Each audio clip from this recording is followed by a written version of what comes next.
आप कुंडलनी के नाम बता रहे थे, वो अधूरे रह गए। अच्छा, कुंडलनी के नाम बता रहे थे। तो कुंडलनी का ऐसा है, तो मैंने पहले बताया, लंबा चौड़ा चलेगा। तो कुंडलनी का नाम बता रहे थे हमने, बालरंडा के बारे में बता दिया था। और बालरंडा तपस्विनी बता रहा था मैं, तो बीच में ही समय खत्म हो गया था। तो वो तपस्विनी इसलिए इसको कहा गया है कि जो कुछ काम तपस्या से आदमी प्राप्त करता है, वो सारा काम कुंडलनी जगने से हो जाता है, इसलिए इसे तपस्विनी कहा गया है।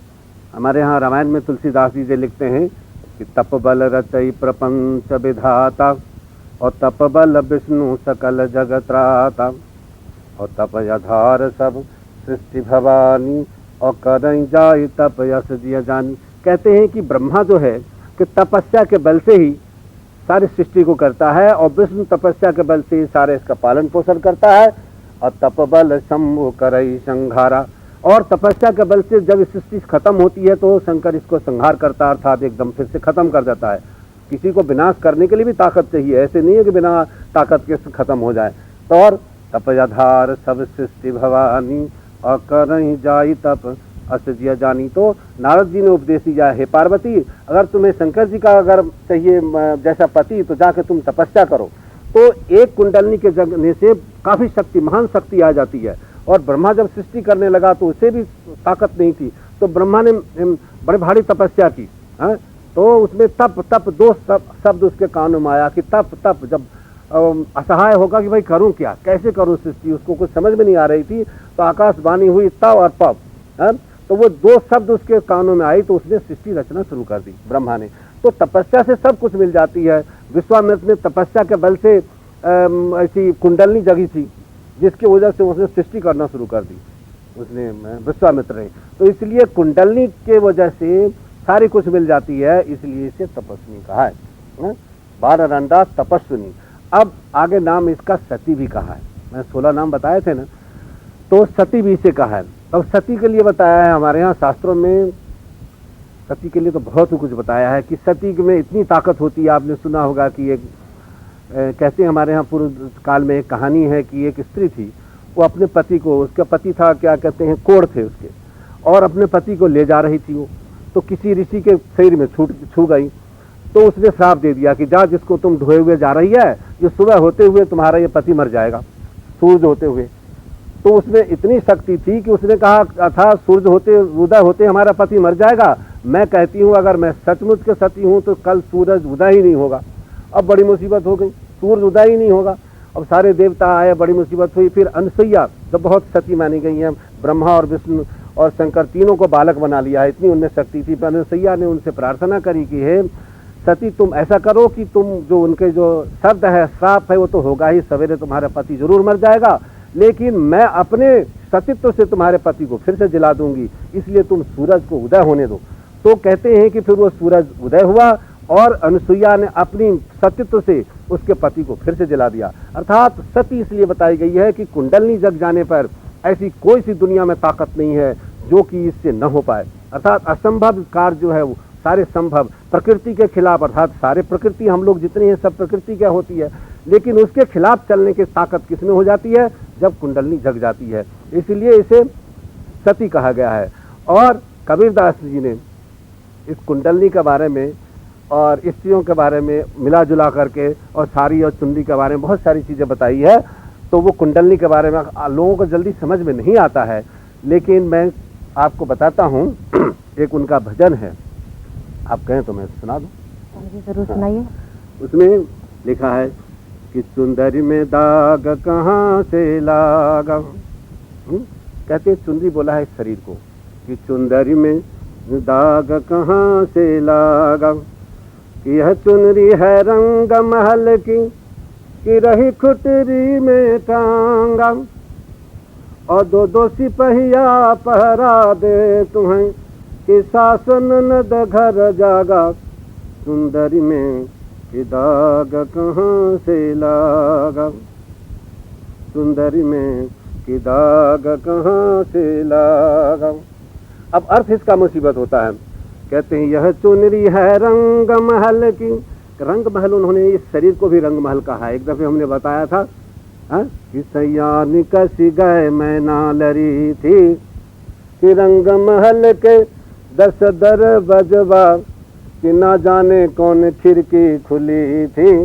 तो वहाँ इस शरीर को रंग महल का है 10 दरवाजा, 10 उसके हैं, 2 कान है, 2 नाक है, 2 आँख है और मुख है, उपस्थ है, तो 9 तो ये हो जाता है। और 10वां जो द्वार होता है ये ब्रह्मरंध्र होता है, जब योगी लोग प्राण को चढ़ा करके ऊपर छोड़ता है 10वें दरवाजे को, लोगों को पता नहीं है। तो ऐसे कहा है कि यह चुनरी है रंग महल की रही खुटरी में टांगा, और 2 सिपहिया पहरा दे तुम्हें, कि सास ननद घर जागा, सुंदरी में कि दाग कहाँ से लागा। अब यहाँ अर्थ इसका इस प्रकार के है कि 2 सिपहिया, 2 सिपहिया क्या है कि हमारे यहाँ शास्त्रों में आया है कि काया नगर मध्यस्थो मारुतो रक्षपालक, प्रवेशे 10 भीर प्रोक्ता और निर्गमे 12 अंगुल है। अर्थात इस शरीर रूपी एक नगरी है, नगर बताया है, और प्राणवायु जो है ये रक्षपाल है, रक्षा करने वाला है। अर्थात प्राणवायु निकलता है तो शरीर खत्म हो जाता है। काया नगर मध्यस्थो मारुतो रक्षपालक प्रवेशे 10 भीर प्रोक्त, कहते हैं इसकी गति 10 अंगुल की होती है जब वो अंदर जाता है। जैसे कोई तोप होता है ना, उसकी मार कोई 5 मील, कोई 10 मील, कोई 50 मील होती है। इसी तरीके से ये प्राणवायु की जो गति है ये कितनी है, ये बताई गई है कि अंदर जब जाती है तो 10 अंगुल की, और बाहर जब जाती है तो 12 अंगुल की होती है। कहते गमने तू चतुर्विंशत, 24 अंगुल की चलने के समय होते हैं, और नेत्र वेदास्तु धावने 42 अंगुल की गति हो जाती है जब आदमी दौड़ता है, और 65 अंगुल की हो जाती है जब सेक्स के समय में, और सैने तू शतांगुलम, सोने के समय में सबसे ज्यादा आयु खर्चा होता है। इसलिए तो कहा है कि रात गंवाए सोए कर और दिवस गंवाए खाए, और हीरा जन्म अमोल था कि कौरी बदले जाए। तो ज्यादा सोना भी मना किया है। योगी लोग, जो असली योगी होता है वो 3 घंटा ही सोता है। इसलिए कहते हैं कि 2 सिपहिया पहरा दे तुम्हें, कि सासु ननद घर जागा, सुंदरी में कि दाग कहाँ से लागा। अब एक सिपहिया के बारे में तो बता दिया, अब दूसरा सिपहिया कौन है? दूसरा सिपहिया है कि मन। अर्थात ये 5 जो ज्ञान इंद्रियां हैं वो मन के द्वारा ही संचालित होता है। 5 जो ज्ञान इंद्रियां हैं कि आँख, कान, नाक, मुख है, तो और त्वचा। और जो त्वचा से सेक्स का अनुभव करता है, आंखों से सुंदर चीज देखना करता है, जिह्वा से खाता है, स्वाद करता है, 5 ज्ञान इंद्रियां हैं। उसके छठा जो मन है, हमारे एक बहुत बड़े योगी हो गए हैं, तो उन्होंने एक उनके जमीन से आसन उठता था, उन्होंने एक भजन बनाया है कि 6 डाकू मोहि संग विराज, किता को हित समझे, और ज्ञान रतन धन सब मिले लोटे, और अब हुन चेत करे नाथ हो, मुझसे कछु नाही बने। तो ये जो 5 इंद्रिय हैं वो मन, जो छठा डाकू मन को बताया है कि छठा डाकू सबका सरदार जो ये मन है, तो ये मन जो है इसी मन के द्वारा ही इंद्रियों का सुख भोगा जाता है। अगर मन रोक दे, ये होता है खाने का मन करता है, देखने का मन करता है, किसी चीज का करता है, ये मन के द्वारा ही होता है। मन अगर कहता है नहीं तो रुक जाता है। तो ये 2 सिपाही है, अगर 2 सिपाही मजबूत है तो कुछ नहीं हो सकता। तो 2 सिपहिया पहरा दे तुम्हें, और सासु ननद घर जागा, सुंदरी में कि दाग कहाँ से लागा। अब 2 सास ननद कैसे है? ये आप लोगों वाला सास ननद नहीं है, ये सास ननद यहाँ दूसरा है। सास ननद, सास का मतलब कुंडलनी, और ननद का मतलब है सुषुम्ना नाड़ी। अब इसके लिए समझाने के लिए बड़ा टाइम चाहिए। तो कहते हैं कि सास ननद घर जागा। एक तो अगर सास और ननद किसी के घर में खुश हो तो उसको कोई तकलीफ नहीं होती है। और कहते हैं कि 2 सिपाही जगा हुआ है और सास ननद भी घर में जगे हुए, तो कैसे सुनहरी में दाग लागा? बड़ा असंभव है। तो कहते हैं कुंडलनी अगर जग जाती है और सुषुम्ना का मार्ग जब तक नहीं खुलता है, योगी समझ सकते हैं, सारे लोग समझना में कठिन है, कि कहते हैं कि जब सुषुम्ना का मार्ग छूटता है कि गंगा जमुनोर मध्य बालरंदा च कुंडली, अर्थात गंगा ईड़ा निकली है, पिंगला ये है, इसके बीच में कुंडलनी रहती है। तो ईड़ा पिंगले और मध्य बालरंदा च कुंडली, अर्थात उसके मुंह पर बैठी है। तो कहते 2 सिपहिया पहरा दे तुम्हें, कि सास ननद घर जागा, सुंदरी में कि दाग कहाँ से लागा।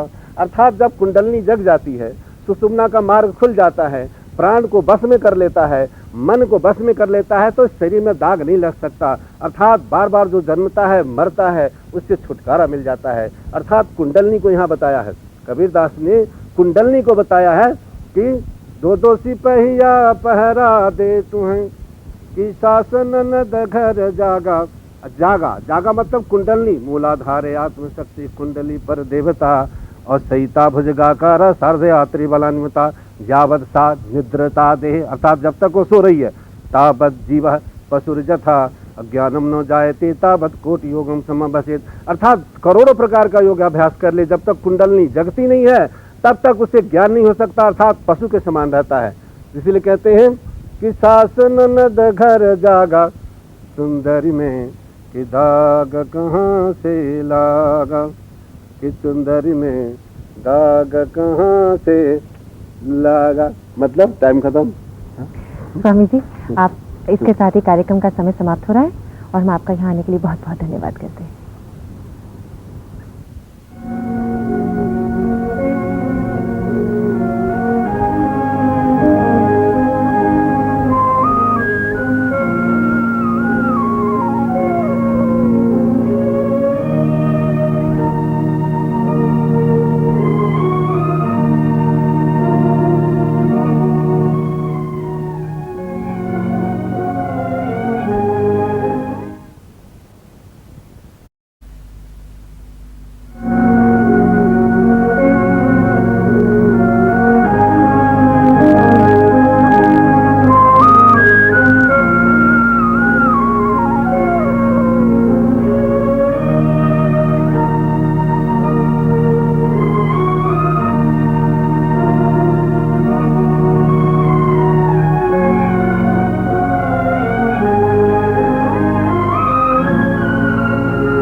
पिछले कार्यक्रम में स्वामी जी आपको एक कबीरदास का भजन सुना रहे थे स्वामी जी, और जिसका हम एक ही पद सुन पाए थे।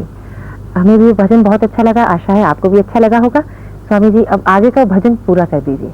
अच्छा अच्छा, चलिए वो कुंडलनी वाला जो है। हाँ जी। अच्छा, अब इसमें ऐसा है कि मैं सुना रहा था कि सुंदरी में दाग कहाँ से लागा, तो वहां पर थे हम कि दो दो सिपहिया पहरा दे तुम्हें, यही था ना। हाँ, ये तो कि शासन नद घर जागा, सुंदरी में कि दाग कहाँ से लागा। हाँ? तो हमने बता दिया था कि दो सिपहिया क्या है, कि वो दो सिपहिया है कि एक तो बताया कि प्राण है, काया नगर मध्यस्थो मारुतो रक्षपालकः, और काया नगरी में हवा जो प्राण जो है ये रक्षपाल है, और अंदर जब जाता है 10 अंगुल का होता है, बाहर जाता है 12 अंगुल, ये सब बता चुके हैं। और सांस कौन है, कुंडलनी, और ननद कौन है, सुषुम्ना नाड़ी, क्योंकि सुषुम्ना नाड़ी जब खुलती है तभी कुंडलनी जगती है, सुषुम्ना नाड़ी खुलती है तब। जब तक सुषुम्ना नाड़ी नहीं खुलेगी, हमारे यहाँ कहा है कि दिवानम पूज्यते लिंगम रात्रौ चैवन पूजयेत, और सर्वदा पूजयेत लिंगम दिवा रात निरोधता, अर्थात न जब तक ईड़ा श्वास चलता है तब तक उस ब्रह्म का दर्शन नहीं हो सकता, आत्मा की पूजा नहीं हो सकती है, और पिंगला जब तक चलती है तब तक नहीं हो सकती है, अर्थात जब सुषुम्ना में प्राण चलता है तभी होती है। तो सास तो हुआ कुंडलनी और ननद है सुषुम्ना नाड़ी। तो सास ननद घर जागा, सुंदरी में कि दाग कहाँ से लागा। अब अगला पद बताता हूँ कबीरदास जी का।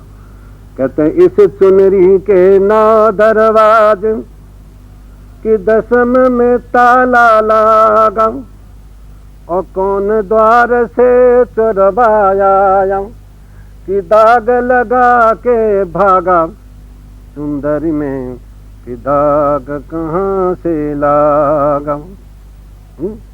कि कौन द्वार से चुरवाया, कि दाग लगा के भागा, सुंदरी में कि दाग कहाँ से लागा। अब कहते हैं शरीर के अंदर 9 द्वारे, नव द्वारे पूरे देही। इस शरीर के अंदर 9 द्वार है। अब वो बता ही दिया हूँ कि 2 कान है, 2 आंख है, 2 नाक है, मुख है, गुदा और उपस्थ। तो ये 9 हो जाते हैं।